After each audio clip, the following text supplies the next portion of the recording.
Allah beginning with the name of the most gracious, the most merciful. Dear ladies and gentlemen, thank you so much for coming here today and listening to me. My name is Arham Shami and I would like to introduce myself with some lines. बशर के रूप में एक राज़ किबरिया हूँ मैं, बशर के रूप में एक राज़ किबरिया हूँ मैं, समझ सके न फरिश्ते के और क्या हूँ मैं। हयात व मौत के जलवे हैं मेरी हस्ती में, हयात व मौत के जलवे हैं मेरी हस्ती में, खुद इब्तिदा भी हूँ अपनी और इंतहा हूँ मैं। पता लगाए कोई क्या मेरे पते का पता, पता लगाए कोई क्या मेरे पते का पता, मेरे पते का पता है कि लापता हूँ मैं। After that I would like to introduce myself with some my own lines. मैं मिल्लत बैज़ा के मुक़द्दर का जुनूँ हूँ, मैं मिल्लत बैज़ा के मुक़द्दर का जुनूँ हूँ, मैं अज़्म जमा और मोहब्बत का फसूँ हूँ। मैं आशिक़ उज़लत हूँ मैं तन्हाई का साथी, महफ़िल है मेरी ज़ात मैं महफ़िल का सुकून हूँ। अफ़साना हस्ती का तसव्वुर मेरा नगमा, मबनी हूँ हक़ाइक़ पे मैं ऐन और उयूँ हूँ। इतना भी खिरतमंद नहीं दानिश का शामी, बस कतराए ज़ेबाइश इल्म और फ़नून हूँ। After that I would like to introduce myself. My name is Arham Shami and I'm also called youngest poet of Pakistan. Alhamdulillah, I have written thousands of the verses in Urdu, Arabic and Persian literature. And I draw inspiration from our Prophet Muhammad sallallahu alaihi wasallam, about whom Allah said, "Laqad kana lakum fi rasulillahi uswatun hasana." और people कि रसूल अकरम सल्लल्लाहु अलैहि वसल्लम की ज़ात में सबसे बेहतरीन, सबसे कामिल, सबसे सक्सेसफुल, सबसे मुकम्मल नमूना रसूल अकरम की ज़ात में तुम्हारे लिए मौजूद है। तो आज हम मुसलमान जो हैं, हमने रसूल अकरम सल्लल्लाहु अलैहि वसल्लम की ज़ात को छोड़ दिया, उसे आइडियल बनाना छोड़ दिया। हमारा पता नहीं आइडियल कौन है, हमें पता ही नहीं है। हम ज़िंदगी गुजार देते हैं, हमें अपनी ज़िंदगी का मकसद ही नहीं पता। दर्द दिल के वास्ते पैदा किया इंसान को, वरना तात के लिए कुछ कम न थे करोगे। अल्लाह ताला ने हमें इंसानियत के लिए पैदा किया। अल्लाह ने कुरान में फरमाया, कुंतुम खैरा उम्मतिन उखरिजत लिन्नास, क्या लोगों तुम वो बेहतरीन उम्मत हो जो लोगों के लिए निकाली गई है। अल्लाह ने यही नहीं फरमाया कि तुम वो बेहतरीन उम्मत हो जो मुसलमानों के लिए निकाली गई, जो किसी एक ख़ास तबके के लिए निकाली गई, जो किसी ख़ास गिरोह के लिए निकाली गई। नहीं, फरमाया उखरिजत लिन्नास, लोगों के लिए निकाले गए, इंसानियत के लिए निकाले गए। तो हमारी तख्लीक का मकसद इंसानियत की खिदमत है और अल्लाह ताला ने हमें इसीलिए पैदा फरमाया। Dear Islamic brothers and sisters, today I would like to ask a question. What do you think about success? कामयाबी क्या है? कामयाबी किसे कहते हैं? कामयाबी कैसे हासिल होती है? कौन कामयाब है, कौन नाकाम है? तो देखें, कामयाबी का कोई एक ऐसा कोई फार्मूला नहीं है, कोई ऐसा कोई मंत्र नहीं है जो आप एक दिन पढ़ेंगे, अभी सुनेंगे तो आप सुबह जाना कामयाब सक्सेसफुल पर्सन हो जाएंगे। Absolutely not. ऐसा कोई फार्मूला नहीं है जो आपको रातों रात कामयाब कर। कामयाबी के लिए मेहनत करनी पड़ती है। मैं आपको कामयाबी की डेफिनेशन बताता हूँ। The definition of success is the satisfaction of your heart. अगर आपके दिल को इत्मीनान हासिल हो गया ना किसी चीज़ पर, तब आप कामयाब। फिर अल्लाह फरमाता है, या अय्युहन नफ्सुल मुतमइन्ना, ए सक्सेसफुल पर्सन, ए नफ्स मुतमइन्ना, ए इत्मीनान वाली जान, इरजी इला रब्बिक रादियतम मर्दिया, अब तो दुनिया में कामयाब हो गया, अब अपने रब की तरफ लौट आ। अब तेरे लौटने का वक्त आ गया है। तुझे जिस मकसद के लिए भेजा था, यू हैव बीन सक्सेसफुल, अब तुम कामयाब हो चुके हो। अब तुम्हारा दुनिया में काम नहीं है, अब तू उसी बारगाह की तरफ लौटा जिसने तुझे दुनिया में भेजा था। फिर फरमाता है, फदखुली फी इबादी, मेरे बंदों में दाखिल हो जा, फदखुली जन्नती, मेरी जन्नत में दाखिल हो जा। तो आज हमने पता नहीं अपनी सक्सेस का क्या मेयार बना लिया। हम समझते हैं जी 4 नोट कमा लिए, अच्छी गाड़ी, घर, बंगला सब कुछ आ गया तो जी हम सक्सेसफुल हो गए।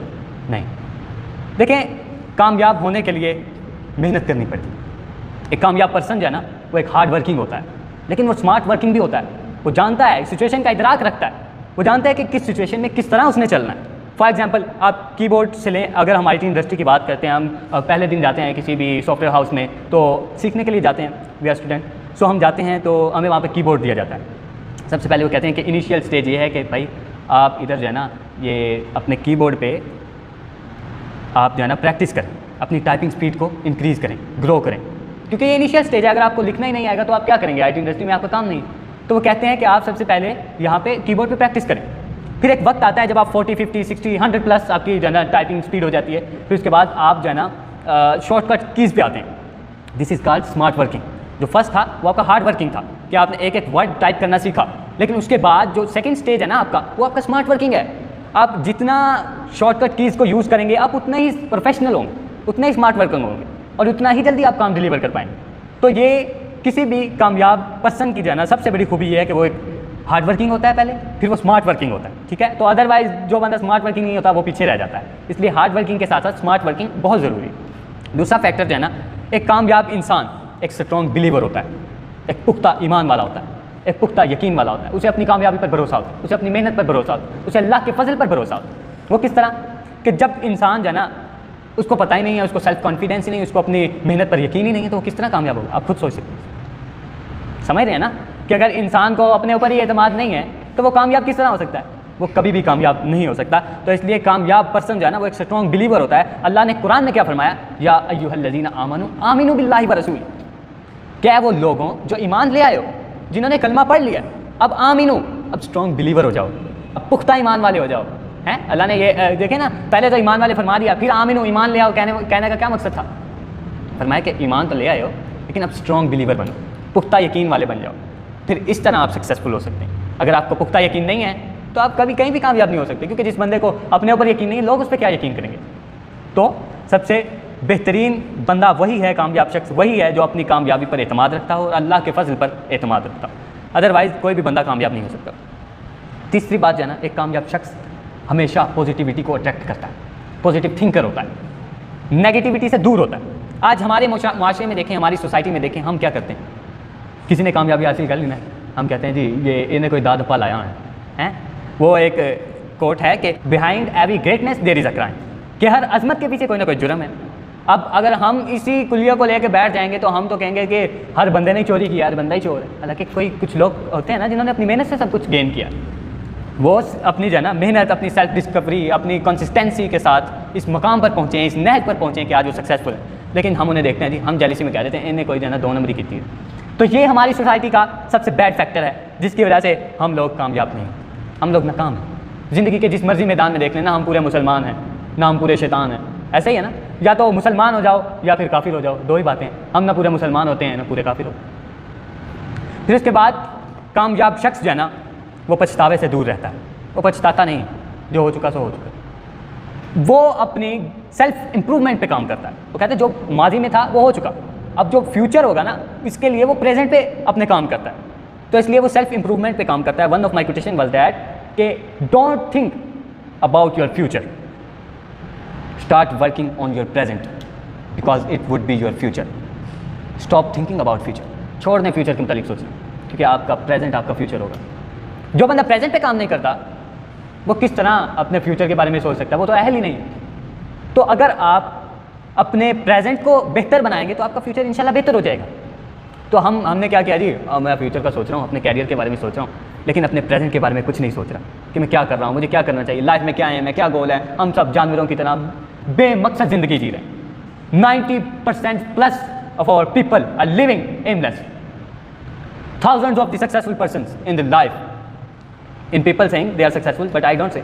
वो लोग क्या कहते हैं 100% सक्सेसफुल पर्सन बने हुए हैं, लेकिन उनको भी उनकी ज़िंदगी के मकासद का नहीं पता, ज़िंदगी का मकसद उनको नहीं पता। बड़े बड़े डॉक्टर्स हैं, सर्जन्स हैं, स्कॉलर्स हैं, थिंकर्स हैं, स्पीकर्स हैं, आप उनसे उनकी ज़िंदगी का मकसद पूछेंगे ना, what is the aim of your life, उनको नहीं आएगा।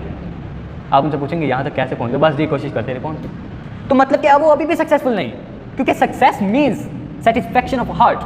अगर आपके दिल को इत्मीनान हासिल हो गया ना, जहाँ पे समझ लें आप सक्सेसफुल। ऐसा ही है, समझ रहे हैं, गेटिंग। सो उसके बाद कामयाब इंसान ज़िंदगी में शिकवे नहीं करता, हालात पे अपनी नाकामियाँ नहीं डालता, लोगों को जिम्मेदार करार नहीं देता कि जी मैं नाकाम हुआ उसकी वजह से, फलां की वजह से, फलां की वजह से। नहीं भाई, हो गए नाकाम, क्या हुआ?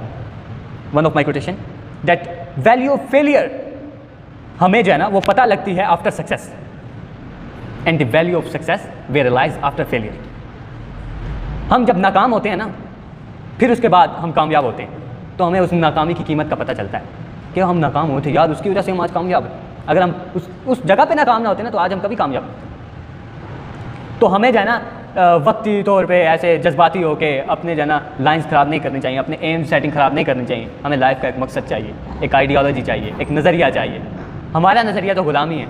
हमें जी बच्चे ने पढ़ लिया, डिग्री हासिल कर ली, PhD हो गया, डॉक्टर बन गया, जो मर्जी कर लिया, करनी तो नौकरी है, फ़ायदा है पढ़ने का, पहले ही नौकरी कर लो। करनी तो नौकरी है तो फ़ायदा ही नहीं है पढ़ने का। पढ़ाई का मकसद ये है कि आप सेल्फ डिस्कवरी करें। Do you know Allama Iqbal? Who was Iqbal? The greatest scholar, the greatest poet of Islam. Allama Iqbal who believe in self discovery and says, खुद ही को कर बुलंद इतना कि हर तकदीर से पहले खुदा बंदे से खुद पूछे बता तेरी रज़ा। फिर फरमाते हैं वही इकबाल जिसकी जुस्तजू करता रहा बरसों, बड़ी मुद्दत के बाद आखिर वो शाही ज़ेर दम आया। कि इकबाल कोई पहले दिन इकबाल नहीं बन गया था, बड़ी मुद्दत के बाद आखिर वो शाही ज़ेर दम आया, बड़ी मुद्दत के बाद इकबाल इकबाल बना था। हैं तो आज आप देखें अलामा के कलाम से जो मोटिवेशन हमें मिलती है वो कहीं मिलती है? अलामा से बड़ा successful person in the previous century, I don't see, मुझे नहीं याद, कोई होगा may be, but I don't know. लेकिन मैंने जहाँ तक अलामा की ज़ात का मुशाहिदा किया, he was a great person, absolutely. अलामा जो है ना वो एक अजीम इंसान थे, और उनकी सक्सेसफुल होने की सबसे जो है ना मेन बात यह है कि वो ये चाहते थे कि मेरी मिल्लत का हर जवान सक्सेसफुल हो, हर जवान कामयाब, हर शख्स कामयाब। लेकिन हम क्या चाहते हैं जी, मैं कामयाब हो गया, किसी को नहीं बताना, ये सीक्रेट है, ये कोड जो है ना मैंने अपने भाई को भी नहीं बताना कि वो कहीं मेरे मुकाबले में ना आ जाए। ये हमारे अंदर है ना, हम लैक कर रहे हैं इन चीज़ों में, ये हमारे अंदर डिफ़ॉल्ट, हमारे अंदर फॉल्ट्स हैं कि हम जो है ना कामयाब हो जाता है कोई एक बंदा तो वो अपनी कामयाबी छुपाता है, किसी को नहीं बताता, इसे सीक्रेट रखता है।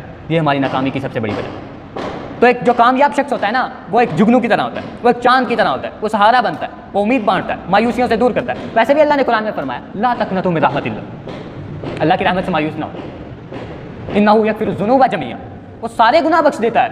समंदर की झाग के बराबर भी हो ना तो अल्लाह की रहमत से बड़े नहीं, वो बख्श देगा। इन्नहु यग़फ़िरुज़्ज़ुनूब जमीअन, अल्लाह ताला की रहमत इतनी बड़ी है कि अगर कायनात जितने भी हमारे गुनाह हो जाए ना, पूरी कायनात जितने भी हम भर दें गुनाहों से, फिर भी अल्लाह की रहमत से छोटे ही रहेंगे। तो इसलिए एक सक्सेसफुल पर्सन जाता है, उसका ये एम होता है कि वो और लोगों को सक्सेसफुल करे और लोगों को कामयाब करे, कामयाबी फैलाना उसका मकसद होता है। उसके बाद एक कामयाब शख्स हमेशा रिस्पेक्ट देता है, इज़्ज़त देता है और डाउन टू अर्थ होता है, गुरूर तकब्बुर नहीं करता। कामयाब शख्स है ना वो कभी गुरूर तकब्बुर नहीं, जो गुरूर तकब्बुर करता है ना वो कामयाब होता ही नहीं, ये मेन फैक्टर है। जो अदब नहीं करता वो भी कामयाब नहीं होता, बादब बानसीब बेअदब बेनसीब। तो जो इंसान गुरूर करता है ना वो कभी कामयाब नहीं होता। उसके बाद एक शख्स जो अप्रिशिएट करना जानता है और टीम वर्क करना जानता है, वो शख्स एक बेहतरीन लीडर होता है। इसलिए आज हमारे माशरे में क्या होता है, किसी ने पहली स्पीच दी, उसमें कुछ गलतियाँ आई, हम उसे डेप्रिशिएट करते हैं कि तूने ये फलां गलतियाँ, हम उसे ये नहीं कहते कि अच्छा था, इम्प्रूव करें, हम उसे उसकी गलतियाँ बताते हैं। गलतियाँ बताते भी इसलिए तनकीद के लिए, हकारत के लिए, ये नहीं कि हम इसकी इस्लाह कर दें। तो इसलिए हमें जो है ना सक्सेस के मीनिंग को समझने की ज़रूरत है और ज़ात में इम्प्लीमेंट करने की ज़रूरत है। उसके बाद एक शख्स कोशिश जारी रखता है और वो मंजिल से ज़्यादा रास्तों पर चलने का शौकीन, वो सक्सेसफुल पर्सन होता है। कामयाब शख्स होता है, उसकी कोई मंजिल नहीं होती, उसकी वो एक मंजिल पे पहुंचा, अगली मंजिल, वो रोज़ कुछ ना कुछ सीखता है, वो अपना जर्नी कभी भी स्टॉप नहीं करता। कामयाबी तब है जब आप जीने पे तय करते चले, एक सीढ़ी के बाद नेक्स्ट स्टेप, नेक्स्ट स्टेज। तो कामयाबी कभी रुकनी नहीं चाहिए आपकी। अगर आप ज़िंदगी में कामयाब होना चाहते हैं तो रोज़ कुछ ना कुछ सीखें, don't stop learning, you would be fail. अगर आप सीखना छोड़ देंगे तो आप नाकाम हो जाए। उसके बाद एक कामयाब शख्स सेल्फ एनालिसिस करता है, वो अपनी ज़ात को देखता है, सेल्फ डिस्कवरी करता है कि वो क्या कर सकता है, क्या नहीं कर सकता। आज हमारे माशरे में क्या होता है जी, हमारी सोसाइटी में क्या है कि वालिदैन जो है ना बच्चों को अपनी मर्ज़ी की तालीम दिलवाते हैं, अपनी मर्ज़ी की डिग्री करवाते हैं। बच्चा डॉक्टर बनना चाहता है, उसे इंजीनियर बना देते हैं, नहीं भाई तू ये कर, तेरा बाप ये चाहता है, तेरी माँ ये चाहती है, तेरे भाई ये चाहते हैं। क्यों भाई? जिसमें उसका इंटरेस्ट है, जब वो काम करेगा तो वो सक्सेसफुल होगा, एब्सोल्युटली होगा, क्योंकि वो शौक से करेगा। इसमें इंटरेस्ट ही नहीं है, वो करेगा ही नहीं, वो तो सोया रहेगा, समझ रहे हैं ना, सोया रहेगा, क्योंकि उसका इंटरेस्ट ही नहीं है उस फील्ड में। तो जब हम उसे वो करने देंगे जिसमें वो इंटरेस्टेड है, तो एक वक्त आएगा कि वो उसका टाइकून बनेगा, उसमें बला बन जाएगा, उसमें इमाम बन जाएगा, लोगों को लीड करेगा, लीडर बनेगा। हम में क्या है जी, बाप ने कहा पुत्र तू वकील बनना है, बस जी अबू ने कह दिया आप तो वकील ही बनना, बच्चे की सुननी कोई नहीं रहा। भाई आपने बनना है या उसने बनना? वकील बनने का इतना ही शौक था तो खुद बन जाते। बच्चों को क्यों अपने शौक बच्चों पे क्यों लाद रहे हैं आप? क्या समझें? तो आप अपने आप को देखें, खंगालें, आप में क्या सलाहियात, किस चीज़ में इंटरेस्टेड हैं, फिर उस फील्ड में जाएं, इतना काम करें कि टॉप 3 में आ जाएं। फिर इंशाल्लाह एक वक्त आएगा कि आप टॉप 1 में हैं। ये आपके इंटरेस्ट पे मैटर करता है। और ये हमारी सोसाइटी का एनवायरनमेंट इतना अजीब है कि जो जी वालिदैन ने कह दिया वही करना पड़ेगा। तो इस तरह हम अपनी कौम को तबाह कर रहे हैं, हम अपने बच्चों को वो करने से रोक रहे हैं जो वो करना चाहते हैं। इस तरह वो कुछ भी नहीं करेंगे, ऐसा ही है। तो उसके बाद एक कामयाब शख्स अपना विजन क्लियर रखता है, अपने गोल सेट करता है, वो अपनी स्ट्रेंथ को जानता है, वो जानता है उसका ज़िंदगी का क्या मकसद है, उसका दुनिया में क्या मकसद है। जैसे कि मैंने आपको पहले ही बता दिया कि अल्लाह ने क्या फरमाया, खैरा उम्मतिन उखरिजत लिन्नास, कि तुम बेहतरीन उम्मत हो जो लोगों के लिए निकाली। तो इंसानियत की खिदमत को अपना मकसद बनाएं, by preaching Islam, by teaching Islam, by reaching Islam, by spreading. समझ रहे? एजुकेशनल इन्वायरमेंट जब हम कायम करेंगे तो इंशाल्लाह हमारे माशरे में कामयाबियों का सिलसिला ख़त्म नहीं होगा। तो एक कामयाब शख्स हमेशा क्रिएटिव होता है, वो तख्लीक़कार होता है, वो इमेजिनेशन से, अपनी विजन से, अपने ड्रीम से रियलिटी को क्रिएट करता है। अब you can't dream you can't do. अगर आप ख्वाब नहीं देख सकते तो आप कभी हकीकत भी नहीं देखेंगे। ख्वाब देखें, सिर्फ ख्वाब ही ना देखें, उसको इम्प्लीमेंटेशन के लिए, उसको रियलिटी बनाने के लिए मेहनत करें, डे नाइट मेहनत करें।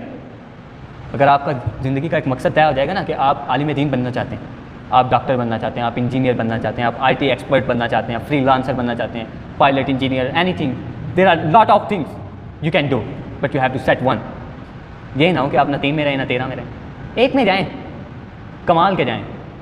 जब आप वापस आएँ तो लोग उसी रास्ते पे जाएँ जिस रास्ते पे आपके थे। लीडरशिप पैदा करें, अपने अंदर वो क्वालिटीज़ पैदा करें कि पीपल विल फॉलो यू। और वो किस तरह आएंगे? रसूल अकरम की ज़ात से। हमने रसूलुल्लाह सल्लल्लाहु अलैहि वसल्लम को नमूना बनाना छोड़ दिया। हम हर चीज़ में बैकवर्ड हैं, तालीम में, सनत में, तिजारत में, मुईशत में, मुआशरत में। किस चीज़ में मुसलमान आ गए? जुल्म में, तबाही में।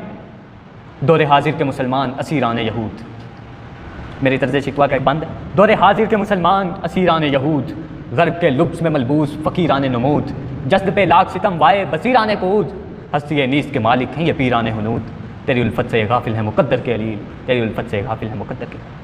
ताज के तख्त के मालिक है तनज़्ज़ुल के शिकार, ज़ोफ़े ईमान से मुसलमान है मानिंदे चिकार, है मुक़द्दर के ये मालूल जाइल्लत के अलील, सरबकफ थे जो मुसलमान थी फ़कत एक पुकार, ए खुदा दश्त में क्या दश्त में छोड़ा हमने, कुश्ता ये जां भी हुए खिश्त में छोड़ा। हमने आगोश मुज़म्मत में सितारे देखे, किल्लत फ़रहम मगर तल्ख नज़ारे देखे, खूने बेयारो मददगार को रिश्ते देखा, लहर दर लहर यहाँ खून के धारे देखे, शिकवा करते तो कहाँ किससे शिकायत के अमीर, दुश्मन नहस के आंगन में दुलारे देखे। फिर मैं कहता हूँ सफ़ाए दाहर पे इस्लाम पशेमान है आज, सफ़ाए दाहर पे इस्लाम पशेमान है आज, जो है ज़िल्लत में ही गरकाब मुसलमान है आज, जिसकी तदबीर में तकदीर मुकद्दर थी कभी, आज मोहताज तदब्बुर है परेशान है आज, कसरे रूम और फ़रस तक तेरा फरमा पहुँचा, ए मलक आज खुदा तक मेरा अरमा पहुँचा। ए खुदा आज मलक कहते हैं नादा हूँ मैं, पर तेरे इश्क से और शौक़ से शादा हूँ मैं, अहले बीनिश मेरे हमदम है तो दानिश है रकीब, तेरी रहमत से मैं शादा हूँ कि नादा हूँ मैं। ए खुदा मुझको तू आदाब तकल्लुम सिखला, महफ़िल कुछ में जाऊँ तो ताल्लुम सिखला, कि कलीसाओं में हमने ना आज़ादी तेरी, सिर्फ जहरन व तालीम कुरान दी तेरी, तुझको लारैब कहा गैब क्यों मानो पर, शश जहत में तुझे माना न करां दी तेरी, आज यहाँ जोर सितम है तेरे दीवानों पर, कुफ्र सादिक है यहाँ सिद्क़ के ईमानों पर। तो आज हमारे माशरे की जो हालत है ना, हम उसे अगर एक एक बंदा अपनी ताई कोशिश करे ना, ज़ाती तौर पे कोशिश करे, तो इंशाल्लाह हम इस माशरे के बिगाड़ को ख़त्म कर सकते। तो इसी के साथ इजाज़त चाहूँगा। बहुत शुक्रिया आप सबकी समाअतों का। अल्लाह ताला हमारे इल्म व अमल में इजाफ़ा फरमाए। हमारे